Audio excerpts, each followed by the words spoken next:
대표로서는 좀 당분간 냉각기를 가졌으면 좋겠다. 그렇게 끊었습니다. 오늘도 제 일정이 바빠서. 안 만나주면 내가 그랬잖아요. 난 참을성 있게 견디겠다고. 안 만나주면 못 만나는 거지 어떻게.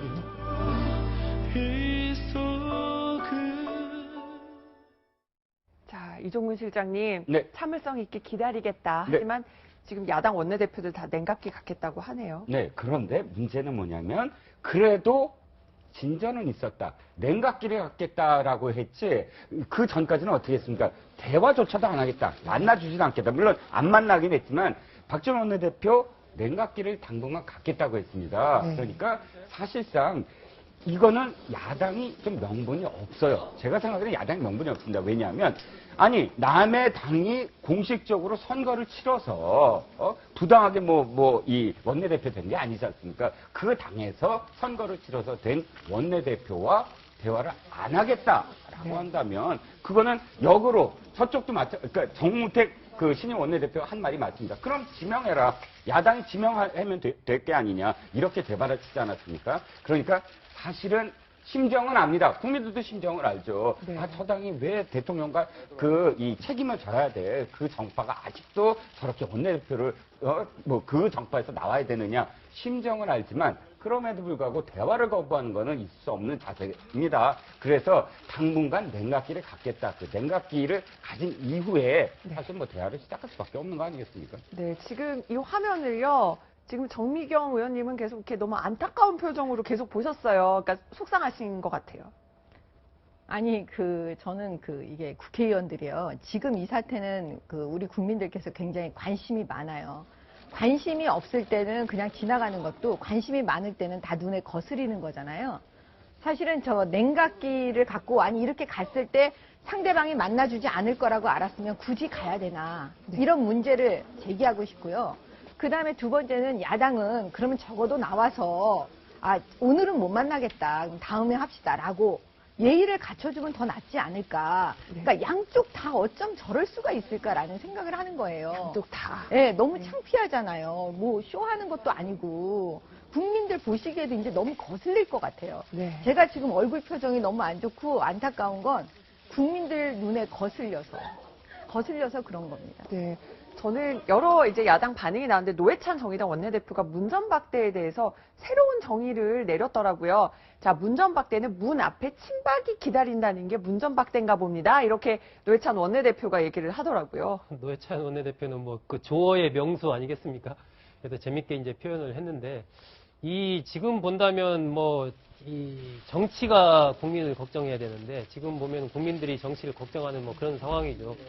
아마 정우택 신임 원내대표 야권에서도 이번 주는 안 만나겠다 이렇게 했으니까 네. 조금 지나면 만남이 이루어질 것 같은데 결국은 지금 이 상황에서 새누리당 내부에서 이 국정농단에 책임이 있는 세력들에 대한 어떤 그런 부분들이 책임 있는 위치, 책임 있는 어떤 반성과 이런 것들이 안 이루어지고 있는 것 아니냐라는 그러한 부분은 이제 반영한 것으로 보여지고요. 아마 좀 지나면 이번 주 지나면 다시 만남이 이루어지지 않을까 그렇게 보입니다. 이제 내일부터 대정부 질문하는데 이제 황교안 대통령 권한대행은 네. 어쨌든 내일 국회에 오겠다라는 네. 입장을 밝혔습니다. 사실 이건 좀 논란의 여지는 있죠. 네. 왜냐하면 이제 총리이지만 대통령 권한대행이지 않습니까?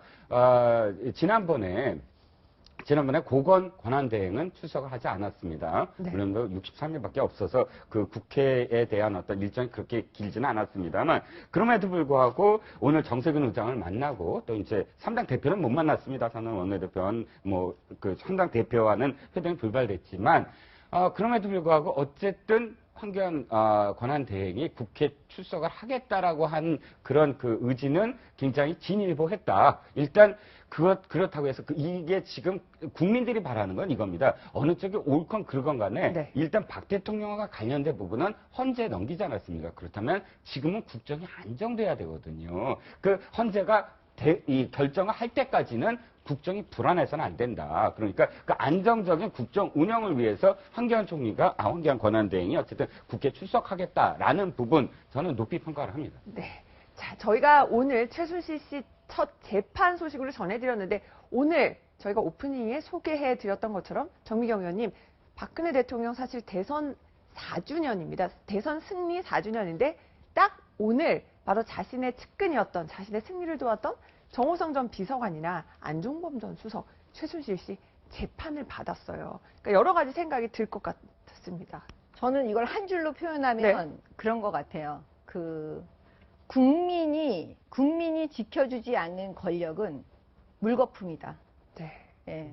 이게 딱 오늘에 맞는 얘기인 것 같습니다. 자, 국민이 지켜주지 않는 권력은 정말 소용이 없다라는 말씀을 해주셨는데, 보면 근데요, 저희가 아까도 소개를 해드렸지만 저희 단독 뉴스로도 어제 전해드렸는데, 자, 박 대통령은 최순실 씨가 그렇게 잘못했는지 몰랐다고 하고, 또 최순실 씨는 이렇게 주장을 했습니다. 저희 단독 보도에 따르면 다 대통령 책임이다. 대통령 책임이다. 물론 두 사람 사이가 좋았으면 지금은 서로 책임을 좀 떠넘기게 하는 상황처럼 보입니다. 네, 그렇습니다. 뭐 일각에서는 이것이 이제 그 최순실 씨가 자신이 살기 위해서 재판이 진행되는 과정 속에서 대통령이 저렇게 자신의 책임이 아니다. 그리고 최순실 씨라고 지칭은 안 했지만 어쨌든 그 한 개인이 그렇게 할 줄 몰랐다. 네. 하고 만약에 계속 그렇게 몰아간다면 최순실 씨가 폭탄 증언을 할 수도 있지 않겠는가. 이거 박지원 원내대표가 참 한 말입니다. 네. 그런데 사실상 저는 을 해서 그렇게 됐다고 보지는 않지만 그럼에도 불구하고 대통령은 자신이 대통령으로서 할 것을 다 했다라는 주장을 계속 할 테고 최순실 씨와 관련한 어떤 사적인 이익을 도모했다는 부분은 분명히 나온 부분 아닙니까? 그 부분 관련해서는 절연을 하려고 할 테고 또 네. 최순실 씨 관련해서 최순실 씨가 국정농단과 관련한 어떤 그 부분과 관련해서는 대통령한테 미룰 수밖에 없는 것이고 네. 그런 그 부분은 사실은 일치되는 부분이다. 대통령은 어쨌든 나는 국정 운영이라는 부분에서 그 1% 정도 미만이다라고 어떤 뭐 얘기를 했지만 그렇게 주장을 계속 할 수밖에 없지 않겠느냐. 그러면서 서로 책임을 회피하는 그런 전략이 아니겠느냐 하는 거죠. 근데 그 책임 떠넘기기 부분이요. 그 같은 라인에 있어요. 네. 예. 그러니까 뭐냐면 이분은 그냥 나는 의사 표현을 했을 뿐이다. 근데 그걸 받아들이고 안 받아들이는 거는 대통령한테 있다. 지금 이 네. 얘기잖아요. 그래서 이건 말싸움에 그냥 불과해요. 핵심은 뭐냐면 그래서 뇌물이에요. 아마 특검에서 네. 뇌물 사건에 집중하는 이유는 바로 이겁니다. 이게 뇌물죄로 딱 되는 순간 이제 이거는 완전히 양측이 네. 완전히 서로 다른 이제 싸움을 시작해야 되는 거예요. 그렇군요. 지금까지는 이제 한 편일 수가 있는데 뇌물죄 부분은 이제 완전히 각기 다른 변명을 하게 될 겁니다. 특검 수사에서 달라질 것이다. 예. 그러니까 이게 박근혜 대통령 이번에 이제 헌법재판소에 낸 답변서 그리고 오늘 최순실 씨가 그 공판 준비기에 나와서 한 여러 가지 변호인이라든지 최순실 씨의 답변 이런 것들을 보면 한마디로 이른바 후안무치하다라는 생각을 국민들이 가질 수밖에 없는 것이고 그리고 지금 국가적으로 이런 사태가 일어난 것 자체가 굉장히 불행한 일 아니겠습니까? 그러니까 이 헌법재판소가 헌재 그 심리를 최대한 빨리 진행을 해야 됩니다. 지금 그래서 이 탄핵 그 가부 결정을 최대한 빨리 내려줘야 그나마 좀 우리 국가가 대한민국이 조금 나름대로 좀 정상적인 프로세스를 밟아갈 수 있지 않을까 그렇게 생각을 네. 합니다. 지금 뇌물죄가 들어가면요. 박근혜 대통령은 나는 최순실한테 속았다.